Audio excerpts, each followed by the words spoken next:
በእንግሊዝ ፕሪሚየር ሊግ ማንቸስተር ዩናይትድ በአውሮፓ ሻምፒየንስ ሊግ ማለፉን ካረጋገጠ በኋላ ከሰንደርላንድ ጋር የሚያከናውነው የፊታችን የቅዳሜው ጨዋታ በጉጉት ከሚጠበቁ የጨዋታ መርሃ ግብሮች መካከል አንዱ ነው።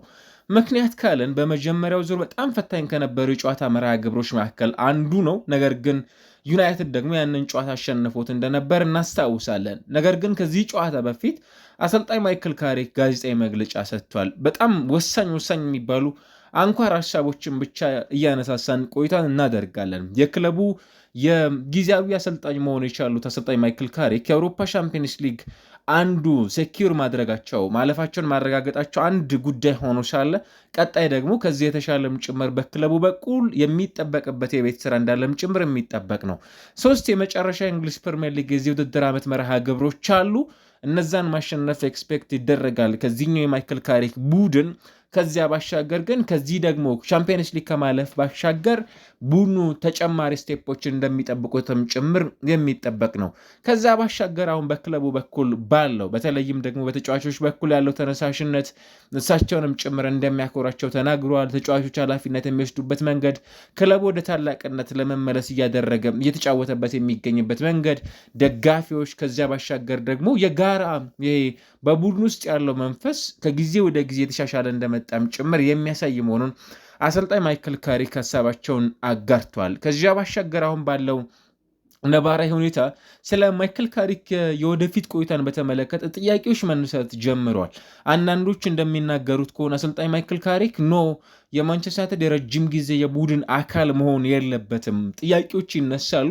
አንዳንድ ሰዎች ደግሞ ይህንን ምክንያት የሚያነሱ ሰዎች በነገራችን ላይ ጊዜያዊ ውጤት ሊሸውደን አይገባም። ባለፉት ከአሰልጣኝ ሰር አሌክስ ፈርጉሰን መውጣት በኋላ በክለብ ውስጥ እየመጡ የሚገኙ አሰልጣኞች አንዳንዶቹ ፌል አድርገዋል። ከነዛ መካከል የመሆን እድል ሊሆን ይችላል የማይክል ካሪክ በክለብ ውስጥ መኖር። ከሱ የተሻለ የኮቺንግ ኬሪየር ያለው ሰው ነው ወደ ኦልትራፎርድ መምጣት ያለበት የሚሉ ሀሳቦችም ጭምር ያነሳሉ። እሱም እንደሚናገረው ግን በተደጋጋሚ በማንቸስተር ዩናይትድ የረጅም ጊዜ እቅድ እንዳለውም ጭምር ደግሞ እየተናገረ የሚገኝ ሰው መሆኑን እየተመለከተን ነው የምንገኘው።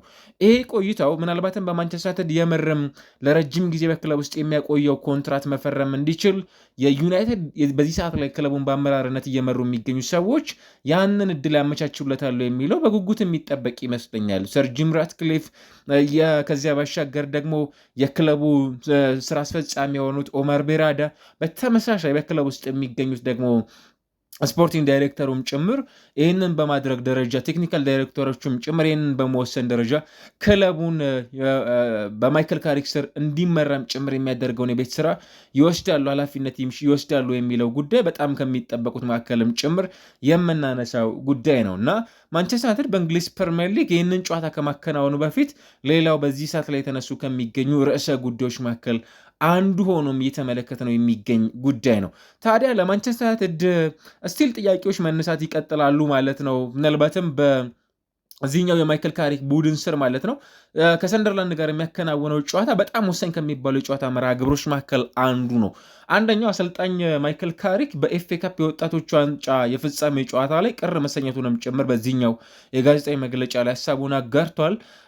ከዚህ ቀደም በዌስትሃም አካል በነበረበት ሰዓት ላይ 1999 የወጣቶች የኤፍኤ ካፕ ዋንጫን ማሳካት ከቻሉ ሰዎች መካከል አንዱ መሆኑን ደግሞ የምናስታውሰው ነው። አሁን ባለበት ነባራዊ ሁኔታ ግን ማይክል ካሪክ ማለት ነው ምናልባት በቀጣይ በማንቸስተር ዩናይትድስ ምን አይነት ቆይታ ይኖረዋል የሚለው ጉዳይ በጣም ከሚጠበቁ ሰዎች መካከል አንዱ ነው። ቅድም እንዳነሳ ነው ሁሉ የዩናይትድን ጊዜያዊ አሰልጣኝነትን መንበር ይዞ እስከ ውድድር ዓመቱ መጨረሻ ብቻ ይዞ ይቆያል አሊያስ ደግሞ አዲስ ኮንትራት ይቀርብለታል የሚል ጉዳይም ጭምር ከሚነሱት መካከል አንዱ ነው። እሱም እንደተናገረው ግን አሁን በተለይ ተጫዋቾችን በማነሳሳት ደረጃ ከዛ ባለፈ ኩራት እንደሚሰማውን ማሳቡን አጋርተዋል። ካሪክ ወደፊት ህይወቱ የት እንደሆነ ምንም ነገር እስካሁን ድረስ እንዳልተለወጠና ስቲል በማንቸስተር ዩናይትድ መቆየት እንደሚፈልግም ጭምር ነው አጥብቆ እየተናገረ የሚገኘው። ከዚያ ባሻገር አንዳንድ ተጫዋቾች በዚሁ የውድድር ዘመን የጨዋታ ጊዜያቸው በእጅጉ ቢቀንስም ቡድናቸው ግን ጠንካራ እንዲሁ ደግሞ ስላሳዩት አንድነት በአሰልጣኝ ማይክል ካሪክ ምስጋና ደርሷቸዋል። የአውሮፓ ቦታን ለማግኘት ለሚቀጥሉት ተጋጣሚያቸው ሰንደርላንድ ደግሞ በጣም ጥብቅ ነው ሆኖ ነው እንግዲህ የሚጫወተው ማንቸስተር ዩናይትድ እና በጣም አስደናቂ የሚባል የውድድር ጊዜን እያሳለፈ ስለመሆኑም ስለ ሰንደርላንድ ሀሳባቸውን አጋርተዋል። መተው በአጭር ጊዜ መተው እድገት እያገኙ ከሚገኙ ክለቦች መካከል አንዱ ነው። ማንቸስተር ዩናይትድ በ2012 ከማንቸስተር ሲቲ ጋር ነበር የእንግሊዝ ፕሪሚየር ሊግን እንደምታስታውሱት ዋንጫ እንዳያገኝ ሲል በተለይም ወሳኝ የነበረው ያ ማንቸስተር ሰንደርላንድን አሸንፎ ዋንጫውን ሊያሳካ ከጫፍ በደረሰበት ሰዓት ላይ በአንጻራዊነት በኤቲሃድ የተከናወነው የኪፒአር ሬንጀርስ እና እንዲሁ ደግሞ የማንቸስተር ሲቲ ጨዋታ ኩን አጉዌሮ ባስቆጠራት የመጨረሻ ደቂቃ ከማንቸስተር ላይ ዋንጫ እንደነጠቁም ጭምር የሚታወቅ ነው። ታዲያ የማንቸስተር ዩናይትድ ጉብኝት ወደ ሰንደርላንድ አሊያም ደግሞ ወደ ጥቋቁሮቹ ድመቶች ግንቦት 13 2012 ዓ ም ነበር የነበረውና በጣም ረጅም ትዝታ ወይም ረጅም ሚሞሪ ልናስታውስ የምንችልበትን የጨዋታ መርሃ ግብር በሁለቱ ክለቦች መካከል የሚከናወንበትን አጋጣሚ የምናይበት ይሆናል ማለት ነው። ለማንቸስተር ዩናይትድ የኛው የጨዋታ መርሃ ግብር በጣም ከሚጠበቁት መካከልም ጭምር ደግሞ የሚነሳ መሆኑን መዘንጋት ያለብን የጨዋታ መርሃ ግብር እንዳልሆነ በደንብ ማንሳት የሚቻልበትን የጨዋታ ሂደት በዚህኛው ሳምንት ከምንከታተላቸው የጨዋታ መርሃ ግብሮች መካከል አንዱ ነው። ማንቸስተር ቤት ሊቨርፑልን 3-2 በሆነ ውጤት አሸንፎ ነው የመጣው። በአንጻሩ በሊጉ ከወረደው ወልቨርሃምፕተን ወንደረርስ ጋር ነው ሰንደርላንድ ደግሞ ጨዋታቸውን አድርገው ወደዚህኛው የጨዋታ መርሃ ግብር የሚመጡት። ከዛ በፊት በኖቲንጋም ፎረስት 5-0 ተሸንፈዋል። በቪላ 4-3 ከዛ የመጨረሻ ድላቸው ቶተንሃምን 1-0 ያሸነፉበት የጨዋታ መርሃ ግብር እንደነበር የሚታወስ ነው። ሰንደርላንድ በዚህ ሰዓት ላይ ባለፉት 33 መርሃ ግብር ከማንቸስተር ዩናይትድ ጋር ባከናወናቸው ጨዋታዎች በ3ቱ ብቻ ነው ማሸነፍ የቻለው። በ6ቱ አቻ ወጥቷል። በ24ቱ ጨዋታዎች ሽንፈትን ያስተናገደ ቡድን ነው። ምናልባትም ከማንቸስተር ዩናይትድ ጋር ካደረጋቸው ጨዋታዎች ከሌሎች ክለቦች ጋር እንዲህ አይነት ሽንፈት ያስተናገደ ቡድን አይደለም። ማንቸስተር ዩናይትድ በአንጻራዊነት ቀደም እንዳነሳነው ሁሉ ካለፉት 15 መርሃ ግብሮች ወደ ስታዲየም ኦፍ ላይት አድርጎ ባከናወናቸው ውስጥ በአንዱ ብቻ ነው ሽንፈትን ያስተናገደው። 10ሩን አሸንፎ 4ቱን አቻ ወጥቷል። ለመጨረሻ ጊዜ ፌብሩዋሪ 2016 ነበር ዩናይትድ በሰንደርላንድ ሽንፈትን ያስተናገደው። በተመሳሳይ ለማንቸስተር የኛው ጨዋታ በጣም አስፈላጊ ነው። ማይክል ካሪክን በተመሳሳይ በዚህ ውድድር ዓመት ከጃንዋሪ 17 በኋላ እያከናወናቸው በሚገኙ ጨዋታዎች 14ተኛ ጌሙን ምናልባትም ከሩበን አሞሪም በላይ በርካታ ጨዋታዎችን የማሸነፍ ክብረ ወሰኑንም ጭምር ደግሞ የሚይዝበት አጋጣሚ ይሆናል። 32 ነጥቦችን በመሰብሰብ በፕሪሚየር ሊጉ በርካታ ነጥቦችን ከሰበሰቡ ቡድኖች መካከል አንዱ እንደሆነ ይታወቃል እና ይሄኛው ጨዋታ ደግሞ አንዱ ጥሩ የሚሆንላቸው ምናልባትም ሌላ የተሳካ ጊዜን ማሳለፍ እንደሚችሉም ጭምር ከሚረዳቸው መካከል እንደሆነ ማንሳት የምንችለውን የጨዋታ ሂደት የሚያከናውኑበት ነው። ባለፉት 23 የጨዋታ መርሃ ግብሮች ማንቸስተር ጎል እያስቆጠረ ነው የሚገኘው። በተለይም በኤቨርተን 1-0 ሽንፈትን ካስተናገዱበት የኖቬምበር ጨዋታ በኋላ ይህም ከዲሴምበር 2007 እንዲሁ ደግሞ ከኖቬምበር 2008 በኋላ ለበርካታ ጨዋታዎች ጎሎችን እያስቆጠሩበት የሚገኝ ጨዋታ እንደሆነም ጭምር የሚታወቅበትን መርሃ ግብር የማየት እድል ይሰጠናል ማለት ነው። በዚህኛው የጨዋታ መርሃ ግብር ብሩኖ ፈርናንዴዝ ሌላው በዚህ ጨዋታ ላይ ሌላው ከሚጠበቁት ጨዋታዎች መካከል አንዱ ነው። ምክንያት ስንል ያው ብሩኖ ፈርናንዴዝ ጎሎችን እንዲያስቆጠር ብቻ ሳይሆን አሲስቶቹን ክብረ ወሰኖቹን በማሻሻል ደረጃ ኤክስፔክት የሚደረግ ሰው እንደሆነ ይታወቃልና ያንን እንዲያሻሽል እዚህ ጨዋታ ላይም ከሚጠበቁ ሰዎች መካከል አንዱ ነው። 19 አሲስቶች ላይ ደርሷል። ተጨማሪ አንድ አሲስት ማድረግ ከቻለ ከዴብሮይን እና በተመሳሳይ ደግሞ በቡድን ውስጥ ሌላው ከቴሪ ዳንኤል ኦንሪ ጋር በታሪክ መጋራት የሚችልበትንም ጭምር ድል ይሰጠዋል። ያ ብቻ አይደለም ደግሞ የሚጠበቀው የእንግሊዝ ፕሪሚየር ሊግ ቀጣይ 3 የጨዋታ መርሃ ግብሮች ላይ በአዲስ የእንግሊዝ ፕሪሚየር ሊግ አሲስት የማድረግ ክብረ ወሰን ወደ እሱ እንዲመጣ የክለቡ ተጫዋቾችም ጭምር በብዙ ሊያግዙት እንደሚችሉ ገና ከአሁኑ የተነሳ ነው የሚገኘው። ለማንቸስተር ዩናይትድ ከአውሮፓ ሻምፒዮንስ ሊግ ተሳትፎ በኋላ ሌላው የሚጠበቀው የጨዋታ መርሃ ግብር እንደሆነም ጭምር የተመለከትን ነው እና ያ ጨዋታም ለብሩኖ ፈርናንዴዝ ሌላው በታሪክ ከሚጠበቁ የጨዋታ መርሃ ግብሮች መካከል አንዱ መሆን የሚያስችለውን የጨዋታ ሂደትን የምንከታተልበት ጨዋታ እንደሚሆንም ጭምር ደግሞ መዘንጋት ያለብን አይመስለኝም። ከዚህ ባሻገር በክለቡ በኩል ሌሎች የሚጠበቁ በርከት ያሉ ጉዳዮች ይኖራሉ። ለምሳሌ በማንቸስተር ዩናይትድ በኩል ፓትሪክ ዶርኩ በጨዋታው ላይ በቋሚነት የሚጀመርበት እድል በጣም ሰፊ ነው። እንግዲህ ያኛውን ጨዋታ በተመለከተ እያነሳን ስለሆነ ማለት ነው። ከተጠባባቂ ወንበር ላይ ተነስቶ በዚህኛው ሳምንት የመመልከት እድል ነበረን በማንቸስተር ዩናይትድ በኩል። አሁን ግን በቋሚነት ጨዋታውን የሚጀምርበት እድሉ እጅግ በጣም ሰፊ ነው። እጅግ በጣም ሰፊ ሆኖ ከምንመለከታቸው የዩናይትድ ተጫዋቾች መካከል አንዱ ነው በዚህ ሰዓት ላይ ማለት ነው። ምናልባት አዲስ ነገር ሊያስመለክቱን የሚችሉት ማጓየር ይመልሳል። ከዚያ ባሻገር ሃይደን ሄቨን ጥሩ ጊዜን እያሳለፈ የሚገኝ ተጫዋች ነው። የምር ለመናገር በክለብ ውስጥ የማደግ ተስፋ ካላቸው የማንቸስተር ዩናይትድ ተጫዋች መካከል በትልቁ ልናነሳው የሚገባ ተጫዋች መሆኑን እያስተዋለን ነው የምንገኘው። ሜዳ ውስጥ እየተመለከት ነው የሚገኘው የዚህ ተጫዋች የሜዳ ላይ ፐርፎርማንስ እና ከጊዜ ወደ ጊዜ እያደገ እንደሆነም ጭምር እየተመለከተን ነው የምንገኘው። ይሄ ማደጉ እስከምን ድረስ በክለቡ በኩል ያደርሰዋል የሚለው ጥያቄ በትክክል ከሚነሱባቸው ተጫዋቾች መካከል አንዱ መሆኑን ያስተዋለን እንገኛለን። ምናልባት በዩናይትድ በኩል የሃይደን ሄቨን የረጅም ዓመታት የክለቡ የተከላካይነትን ሚና የመረከብ እድል ካላቸው ተጫዋቾች መካከል አንዱ ነው። ምናልባት ስለ ተከላካይ አማካዮች ስናነሳ ኮቢ ሜኖ በዚህ ቡድን ውስጥ አይነኬ ነው አሁን ባለበት ፎርም ላይ። እንዲሁ ደግሞ ምንም እንኳን ሊዛንድሮ ማርቲኔዝ እና ሃሪ ማጓየር የረጅም ጊዜ ክለቡ ጥምረቶች ይሆናሉ ተብለው በምናነሳው ልክ ሌን ዮሮንም ሳንዘነጋ ማለት ነው። እንዲሁ ደግሞ በጉዳት የሚገኘው ሌላው ማቲያስ ዴሊክት እንዳለ ሁሉ በቅርብ ጊዜ ሉክ ሾው ጋር አብሮ በመሰለፍም ጭምር በተለይ በግራው መስመር ሴንተር ባክና እንዲሁ ደግሞ የግራ መስመር ተመላላሽ ቦታ ላይ በሚጫወቱ ተጫዋቾች ጥሩ መናበብ እየተመለከትንባቸው ከሚገኙ ተጫዋቾች ውስጥ አንዱ መሆኑን እያስተዋለን የምንገኘው የሃይደን ሄቨን የጨዋታ መርሃ ግብሮች መሆናቸውንም እየተመለከተን ነው። በእነዚህ እንቅስቃሴዎች ውስጥ ሃይደን ሄቨንን በዚህ ጨዋታ ላይ በቋሚነት የመጀመር እድል አለው። ሃሪ ማጓየር ይመልሳል ብያቸዋለሁ። ማቲያስ ኩኛም በዚህ ጨዋታ ላይ ይመልሳል ተብሎ ነው የሚጠበቀው። ከዚያ ባሻገር እንደተለመደ ሁሉ ቤንያሚን ሼሽኮን በዚህ ጨዋታ ላይ በቋሚነት የማስጀመር እድል ይኖራቸዋል። በነገራችን ላይ ቤንያሚን ሼሽኮን አሁን አንዱ በቋሚነት ለማስጀመር ከሚጠቀሙባቸው ምክንያቶች ውስጥ የብሩኖ ፈርናንዴዝ አሲስቶችን ወደ ጎልነት በመቀየር ደረጃ ላይ ካሉ የአጥቂ ስፍራ ተጫዋቾች በኮንቨርዥን ሬት የተሻለ ሊሆን የሚችለው ተጫዋች እሱ በመሆኑ ምክንያት ያንን ቀዳሚ ምርጫቸው የማድረግ እድላቸው በጣም ሰፊ ነው።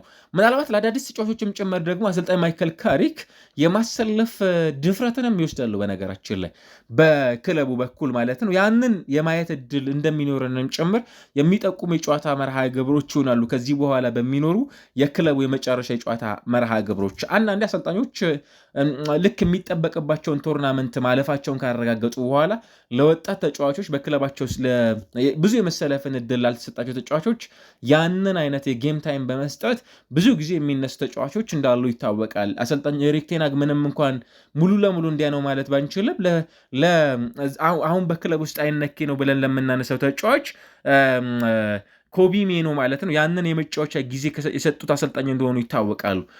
አሁንም በቀጣይ የምንጠበቀው በዚህ ቡድን ውስጥ የመሰለፍን ጊዜ የሚያገኙ ተጫዋቾች ይኖራሉ በመጨረሻዎቹ የቡድን ቆይታዎች ውስጥ ማለት ነው። ያንን እናያለን በዚህኛው ሳምንት በምንመለከተው የማንቸስተር ዩናይትድ ስብስብ ውስጥ። ግን ቀደም ሲል እንዳልነው የማይነኩ ተጫዋቾች ደግሞ በስብስብ ውስጥ መኖራቸውን ደግሞ መዘንጋት ያለብን አይመስለኝም። አሁን እየተከታተለው በሚገኘው የዩናይትድ ቆይታዎች ውስጥ በተለይም የብሩኖ ፈርናንዴዝን ስታቲስቲክሶች እንዲያሻሽሉ የሚጠበቁ ተጫዋቾች ቁጥር በጣም ቀላል የሚባሉም ጭምር እንዳልሆኑ እየተመለከተን እንገኛለን። ያንን እንዴት ባለ መልኩ በተጫዋቾች በኩል ሴኪውር ያደርጋሉ የሚለው በጉጉት ከሚጠበቁት መካከልም ጭምር የመሆን እድሉ እጅግ በጣም ሰፊ ሆነው እየተመለከትነው ነው እንግዲህ የምንገኘውና ማንቸስተር ዩናይትድ በፕሪሚየር ሊጉ በዚህ ውድድር ዓመት ወደ እንግሊዝ ፕሪሚየር ሊግ ከመጣ በኋላ በጣም ጠንካራ የሚባል የውድድር ጊዜን እያሳለፈው ከሚገኘው ሰንደርላንድ ጋር የሚያከናውነው ጨዋታ ቀላል የማይባልና ለዩናይትድ የውድድር ዓመቱን በተለየ ምናልባትም ካለፉት ዓመታት አንጻር ካልገመገም ነው በቀር በዚህ ውድድር ዓመት የተለየ እንዳልሆነም ጭምር ይጠበቃልና ያንን የማየት እድል ይኖራል። በዩናይትድ በኩል ሰር ዴቭ ብሬልስፎርድ የተሰኙ ሰው በዩናይትድ ቦርድ ውስጥ የሚገኙ ነበሩ። አሁን ከክለቡ ጋር መለያየታቸው ይፋ የሆኑ ሰው ናቸው። አዲስ የቦርድ አመራር በክለቡ በኩል በቅርቡ እንመለከታለን ማለት ነው ማንቸስተር ዩናይትድን በተመለከተ። ከዚያ ባሻገር በጨዋታው ላይ የሚጠበቁ ተጫዋቾች ቅድም እንዳነሳ ነው ሁሉ ከጨዋታው ባሻገር ፍሎሪያን ፕሊተንበርግ ስካይ ስፖርት ጀርመኒ ጸሐፊው ስለ ማኑኤል ኡጋርቴ አንድ ጽሑፍ ይዞ ወጥቷል። እሱም ምንድን ነው እያለ የሚገኘው በዚህ ውድድር ዓመት መጨረሻ ላይ ከክለቡ ጋር የሚለያየው ተጫዋች መሆኑን ይፋ አድርጓል። ዩጋርቴ እስከ 29 ድረስ የሚቆይ ኮንትራት በዩናይትድ አለው። ነገር ግን የጌም ታይም እያገኘ የሚገኝ ተጫዋች አይደለም። አንደኛው ቀደም ሲል ባነሳ ነው ሀሳብ ግን ምናልባትም ኮቢ ሜኑንና ካዝሜሮን በዚህ ሰዓት ላይ በዩናይትድ የአማካይ ስፍራ ተጫዋቾች በኩል የሚነኩ ጥምረቶች ናቸው ለማለት ያስቸግራል። ምናልባት አሰልጣኙ ሌላ ጥምረት እንደው ተጫዋቾችን ለማሰረፍ ካልሆነ በቀር ይህንን ተጫዋች ለማሰለፍ በቂ የሆነ ጊዜ ይኖራቸዋል ተብሎም ጭምር አይጠበቅም። ኮቢ ሜኑ የእንግሊዝ ፕሪሚየር ሊግ የወሩ ኮከብ ኦልሞስት ያንን ክብር ማሸነፍ የቻለ ተጫዋች ሆኗል። በጣም አስደናቂ ነው ማለት እንችላለን። በዚህ ቆይታዎች ውስጥ በሚቀጥለው የውድድር ዓመት ማንቸስተር ዩናይትድ የሚለብሰውንም ጭምር ቲሸርት ደግሞ በቀጣይ በሚያደርጋቸው ለምሳሌ ከኖቲንጋም ፎረስት እና ከብሬተን ጋር በሚያከናውናቸው የጨዋታ መርሃ ግብሮች አዲሱን መለያ የሚያስተዋውቅባቸው የጨዋታ መርሃ ግብሮች ደግሞ ይሆናሉ ማለት ነው። በቀጣይ በሚኖሩት የፕሪሚየር ሊግ የጨዋታ መርሃ ግብሮች ግን ወሳኙን ጨዋታ ብለን ማለት እንችላለን ዩናይትድ በነፃነት የሚጫወትበት የጨዋታ መርሃ ግብር በጣም በቀላሉ ማንሳት የምንችለው በነፃነት ይሄ ነፃነትስ ክለቡን እስከምን ድረስ ያደርሰዋል የሚለው ጉዳይ ከሚጠበቅባቸው የጨዋታ መርሃ ግብሮች መካከል አንዱ ነውና ዩናይትድ ወደ አውሮፓ መድረክ ከተመለሰ በኋላ በፕሪሚየር ሊጉ ከሜዳ ውጪ የሚያከናውነው የጨዋታ መርሃ ግብር ጥቂት ስለ ጨዋታው ታክቲካዊ ባትሎች ግን ማንሳት ይኖርብናል። ይህንን ጨዋታ በተመለከተ ቅድም እንዳነሳነው ሁሉ ፊዚካሊ በጣም ባትል የሚኖረው ቡድን ነው። በተለይ ሰንደርላንድን በተመለከተ በፕሪሚየር ሊጉ በጣም ኢነርጄቲክ ከሆኑ ክለቦች መካከል በትልቁ የሚነሳ ነው። ለተጋጣሚ ቡድኖች አግሬሲቭ የሆነ ጨዋታ መንገዳቸው በተለይም ታታሪነታቸው ጥያቄ የሚነሳበት አይደለም። ለዚህ በትልቁ የሚነሱ በጣም ቁልፍ የሚባሉ ተጫዋቾች አሏቸው በስብስብ ውስጥ እንደነ ሳዲቂ፣ አልደረቴ፣ ታልቢ፣ ሌፊ ከዛ ባለፈ ብሮቢም ጭምር ሌላው በዚህ ደረጃ ከሚጠበቁ ተጫዋቾች መካከል የሚነሱ ናቸው። ለዚህኛው ቡድን ምንም እንኳን እንደነ ባሎርድ ያሉ ተጫዋቾች በዚህኛው ጉዳት ምክንያት ጥያቄዎች የሚነሳባቸው እንደነ ትራውሬ ከዛ ባለፈ ሙንዱል ያሉ ተጫዋቾች ቢኖሩም ነገር ግን ባትሎቹ ስቲል በጣም ኢነርጄቲክ የሆነና በሁለቱ ክለቦች መካከል ፊዚካሊ ባትል በጣም እንዳለውና ያንን ባትል ማሸነፍ የሚችለው ክለብ የጨዋታው ወሳኙን 3 ነጥብ ደግሞ ይዞ መውጣት የሚችል ቡድን እንደሆነም ጭምር መመልከት የምንችልበትን አይነት የጨዋታ መርሃ ግብር ነው። የሰንደርላንዶች የሜዳቸውን አድቫንቴጅ ለመጠቀም ጥረት ያደርጋሉ ተብሎ ይጠበቃል። የአውሮፓ መድረክ በነገራችን ላይ የመሳተፍ እድል አላቸው። ይህንን ጨዋታ በጣም በቀላሉ የሚመለከቱት እንዳልሆነ ይታወቃል። እንዲሁ ለምሳሌ ዩናይትድ ቶፕ ፎሩን አሳክቷል ብለን እንበል እንጂ ወይም የአውሮፓ ቻምፒየንስ ሊግን ማለፉን አረጋግጧል ብለን እንበል እንጂ ሌላ የአውሮፓ መድረክ የመሳተፍ እድል ካለው ቡድን ጋር ስለሆነ ጨዋታውን የሚያከናውነው እንዲሁ በጣም በቀላሉ የምናየው ጨዋታ አይደለም። ሁለቱም ቡድኖች ለትርጉም ላለው ነገር የሚያከናውኑት የጨዋታ መርሃ ግብር እንደሆነም ጭምር የምንከታተልበትን እድል ይፈጥረልናል። ይሄ እንደ የትኛውም ተመልካች ለሁለቱ ክለብ ደጋፊዎች እንዲሁም ደግሞ እግር ኳሱን ለሚከታተለው ሰው ሌላም ጥሩ የማያ ምክንያት ሊሰጣቸው እንደሚችልም ጭምር ደግሞ የምናይበት ሂደት ነው። የለብሪሽ ቡድን በጣም ቆንጆ ሲዝንን እያሳለፈ ነው አይደለ?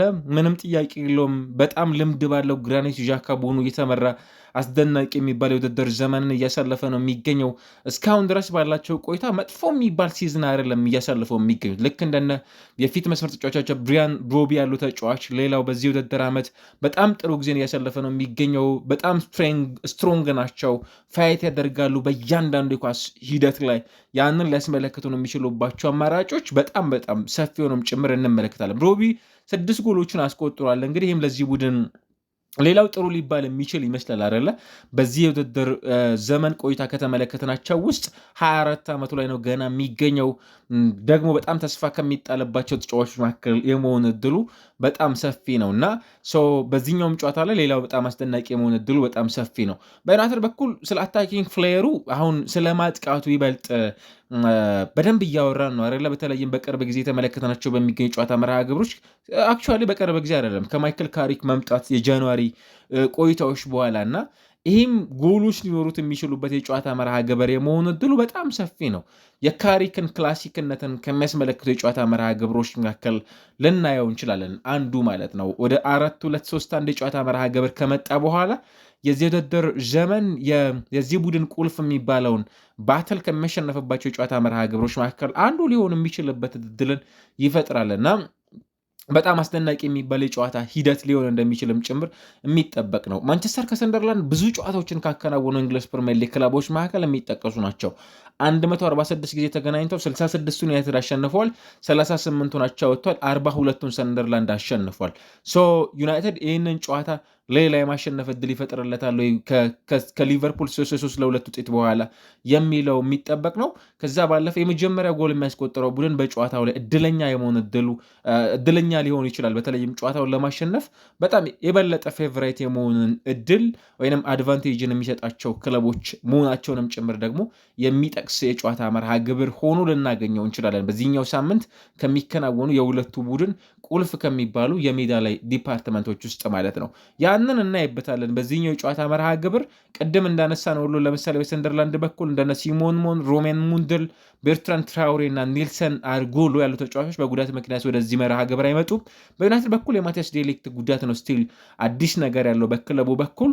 ከዛ ባሻገር ግን በሁለቱ ክለቦች መካከል ሌላው የሚጠበቀው የጨዋታ ሂደት እንደሆነም ጭምር እናያለን ማለት ነው እና ለማንቸስተር ዩናይትድ በጣም ወሳኝ ከሚባሉ የጨዋታ መርሃ ግብሮች መካከልም ጭምር እንግዲህ ካለፉት 8 የጨዋታ መርሃ ግብሮች ከሜዳ ውጪ አንድ ሽንፈትን ያስተናገደው ይሄኛው ደግሞ ሌላ በጣም ቁልፍ በሚባልበት ወቅት ላይ የሚገናኙበት የጨዋታ መርሃ ግብር ይሆናል ማንቸስተር ዩናይትድ ከሰንደርላንድ ጋር በሚያከናውኑት መርሃ ግብር።